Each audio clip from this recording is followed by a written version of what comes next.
بسم اللہ الرحمن الرحیم۔ السلام علیکم۔ پارہ 21 سورہ الروم، رکوع نمبر 1۔ فرمایا کہ شکست و فتح اللہ کے ہاتھ میں ہے، اور پیش گوئی فرمائی کہ رومی ایران پر غالب ہوں گے، اور اسی روز مسلمانوں کو بھی اللہ کی مدد سے راحت ملے گی۔ چنانچہ جس روز بدر میں مسلمانوں کو فتح ملی، اسی روز رومیوں نے اپنے علاقے ایران سے واگزار کروا لیے۔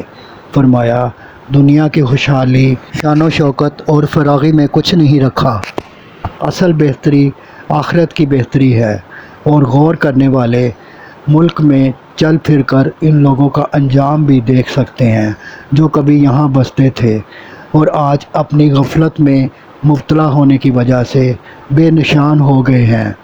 انہوں نے خود پر ظلم کیا، برے کام کیے، اللہ کی نافرمانی کی اور اعمال کی شناخت سے برباد ہوئے۔ ان کا انجام دنیا اور آخرت میں ہی برا ہے۔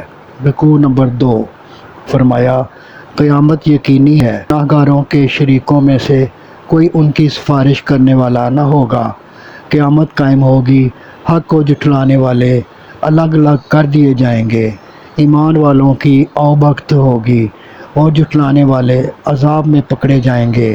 فرمایا پاکی بیان کرو اللہ کی صبح و شام اور عصر اور ظہر کے وقت، یعنی ہر وقت، اور اللہ ہی ہے جو زندہ کو مردہ اور مردہ کو زندہ کرتا ہے۔ صدق اللہ العظیم۔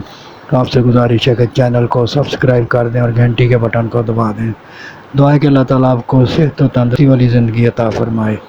آمین ثم آمین یا رب العالمین۔